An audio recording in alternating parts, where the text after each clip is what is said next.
that certainly didn't last for too long, but it was nice anyway.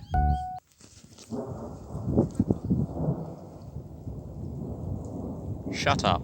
So yeah, it rained. While it was raining, the internet went out and I was like, guess I gotta start cleaning now because I got nothing else to do. And so I cleaned for a bit, dusted some things off, cleared out my entire bookshelf. That's now empty. That was previously full of like a decade's worth of just random books that I picked up. So I cleared it out along with some other like covers and things, and I came across a couple interesting things over here that I'm going to show you today because I'm bored, you know?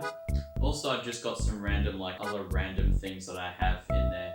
Right, so let's get started. This is a book. All of Physics in Almost 15 Equations by Bruno Muslini. I've not actually read this book. It was in my bookshelf. I think it's been in there for like months on end now. I have not touched it. The book comprises 15 short chapters, each presenting an important equation of physics, from the simplest and oldest to more complex. I'm not sure what that means, but it raises a couple of questions. Is complex a word? Complexed? Perplexed, but not complex. It is quite complex, but it's not complexed. Complexed? I feel like I've heard complexed somewhere before. I could just be going senile. What do we have here? An old red Spinax notebook. First thing on the front page is the timetable for the 2017 Canberra camp. We went around and looked at a lot of boring old buildings, got shouted at for sitting down on a stool because I had low blood pressure, and ate a lot of sandwiches that were absolutely terrible sandwiches. Here's my Qantas ticket. Here's my flight ticket. Economy class. Poor bastard. I have no memory of this. This was a journal that we apparently kept throughout the course of the camp. I'll read this out in the closest voice I can get to 10-year-old Michael. We went to Questacon today. Questacon is pretty much sci-tech, only with more exhibits and cooler architecture. Did I really say cooler architecture? My favourite exhibit was a slide called the Free Fall. This part I turned into like a Wikipedia article being read out. Free Fall is a large slide which starts up vertical and quickly transmits. Helpful little diagram here that I've drawn. Why do I know how long I fell for? That's stupid. I shouldn't know that.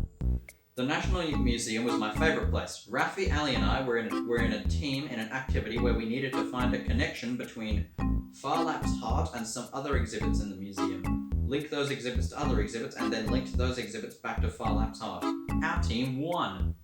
Huh. I don't remember that. That's pretty cool. That might be why I'm so good at Wikipedia race. Today we went to the Australian War Memorial and the Electoral Education Centre. At around midnight, the fire alarms went off and we needed to evacuate twice. We were deprived of most of our energy at that point. It was big capital letters, bold, right, really into the page with my pencil. Awful! Angry face.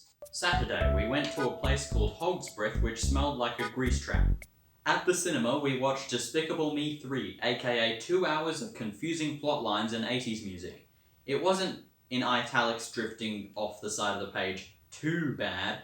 At the Deep Space Communications Center, we saw a massive satellite dish, which was easily 4 times the size of the building we were in. And then, instead of giving the size of the satellite dish, I've given the estimated size of the building compared to the estimated size of an adult.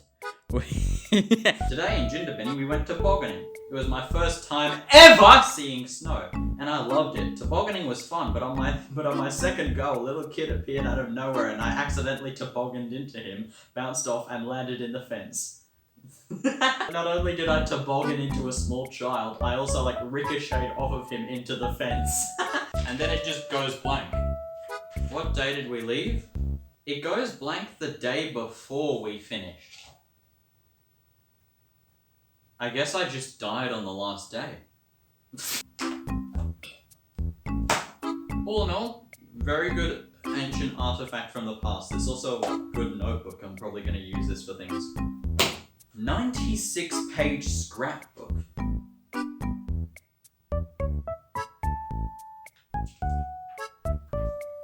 What? I don't know how to explain the thing that I've seen. The only thing in the entire scrapbook, in the entire 96-page scrapbook, is some drawings of like TF2 items and like a couple crafting recipes that I don't think... Do they match the actual game? I'm not sure. Yeah, they do, but like, what? Why is... There's nothing else in the book. Like, there's nothing else. It's just some sketches of TF2 items and then that's it. What? Why? Why did I sketch TF2 items and then just forget about it? Alright, very witty comment at the start. This is a good one.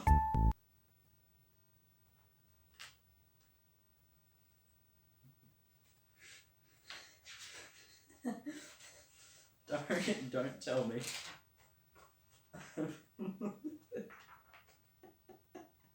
This is the worst one by far. First page, right? The like inside of the cover is written technically the first page.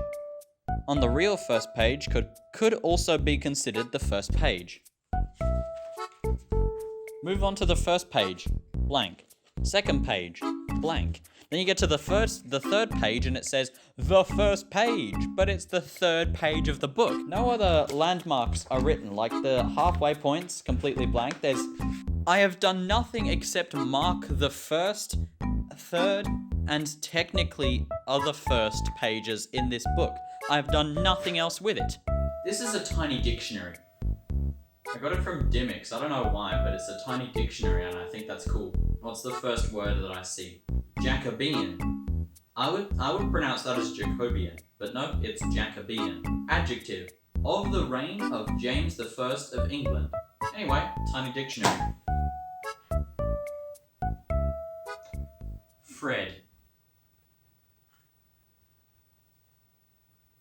Eraser.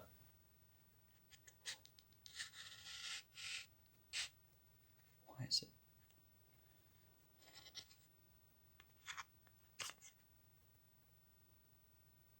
Fred China. What?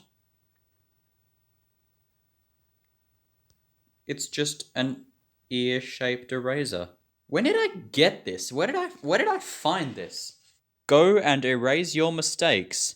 I could say the same to you, Fred China, if that is your real name. Well, that was Curse. Let's look at this. Harmonica with 2 sets of reeds.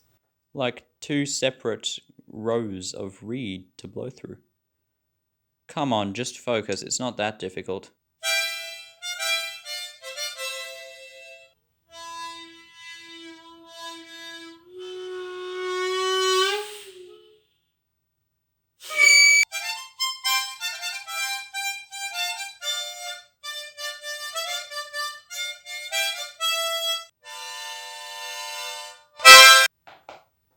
Can't remember if that was a birthday present or a Christmas present. Might as well take trombone.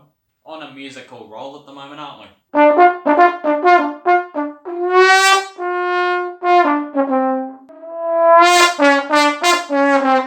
All in all, very cool trombone. Would rate out of...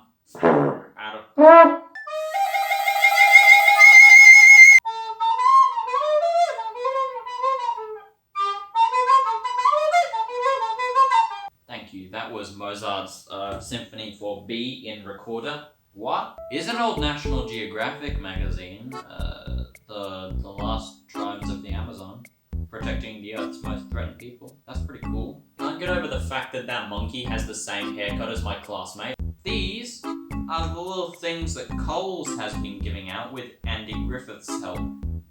Tiny little treehouse books. Which are cool, because like treehouse books... I don't know why I did that. I had them all sorted in chronological order. His first thought was that if there was ever a prison exercise yard for kids between the ages of 6 and 16, it would look exactly like this.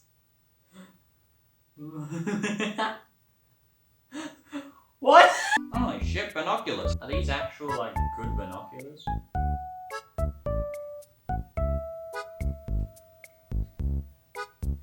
I have a feeling that that might make it a bit more, visible, if I'm gonna be honest. That's my impulse decision on the matter. Either way, dinosaurs. That's not a dinosaur, you say? That's a pterosaur, a completely different kind of flying lizard that flew in it. Wee. Shut up. Pterosaurs are not dinosaurs. They're different, and they're, different. Why are his knees, like, bent up to his... That's not normal. That's not supposed to happen. Look at this guy. Have you ever seen a more charismatic and charming face in your life? The answer is no, you haven't. So yeah, this is like a 1 out of 5. Microraptor. This is good. I got this from like some science museum when I was like 10 or something. No, it was so long ago. It was like 2013. I was small. I don't know what age I was. Yeah, it was, yes, pretty accurate. I'd give this a 5 out of 5, in my professional opinion. Yes, got all the black pigment. It's got the funny 4 wings things. Yeah, 5 out of 5. Probably shouldn't be throwing them around like that. That's how I broke my T-Rex. We don't get enough toys of just bird-like, really bird-like dinosaurs like Archaeopteryx. They're not dinosaur-y enough. So here's some sort of dromaeosaurid. Dummy thick? That's all I can really gather from this. I mean, it's got its tail held rigid. That's better than like a kangaroo pose, so I'll give it a 2. Then there's the Loch Ness Monster. Looks pretty cool. I don't know if its neck was that bendy, but I really don't think it could have been. I'm just gonna do 2.5 because I have no clue how accurate it is. Here's another pterosaur fella. Look at him go. I really like this one, and I'm not entirely sure why, but I like him a lot. Like a 2, maybe a 1.5. This here, I don't know what to make of this. I really have no clue what to say about dinosaur water game. Danger de suffocation. Am I doing this wrong? What's supposed to happen? How is this in any way related to dinosaurs? If I just do this over and over again, I'm bound to get one on there eventually, right? What if I do this? Hold on, I'm gonna cheat for a moment. And then skadoosh. Nope, didn't work. These are not buttons, they're just plastic lumps that stick out. They don't even you cannot push them in. I don't think you quite comprende how mystifying this was to find. Do you see this thick layer of dust? That came off of there. That's all dust. This is from the Paleolithic. Nay, this is contemporary to the dinosaurs. This is contemporaneous. This here is my old iPad. It doesn't work anymore. Hell yeah! I just got 2 in a row. Would you look at that? Ha ha. No cheating even required. Magic eye, a new way of looking at the world. So, yeah, I have funny eyesight. There we are. Alright, there's the head, neck. Going down there's the tail, legs there, arms there. Their fists are colliding there and there. And there's the other one just there. Almost last but almost least, we have 2 National Geographic magazines. This one's about big, bad, bizarre dinosaurs, and this one's about Czechoslovakia.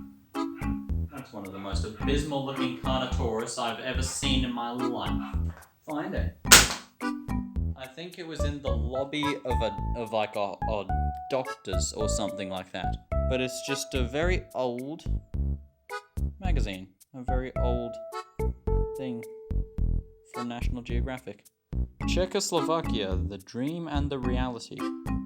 Ecuador, low and lofty land astride the equator. I mean, it's still National Geographic, so I'm not going to read it, but like, it's interesting, you know? Now, you may have noticed that there are two things left. These two things that I have in my hands right now are the very extreme of human depravity. I have in one hand Angry Birds, Berperang Di Kota. In the other, I have an issue of the UFologist magazine from, I think, April of 2016. This is very long, and this is just... I don't even know where to begin with Angry Birds Berperang Di Kota. I just remembered the story of how I got this DVD. I cannot cover that in this video. I have to make a separate video on the UFologist magazine, and I have to make a separate video about Angry Birds Berperang Di Kota.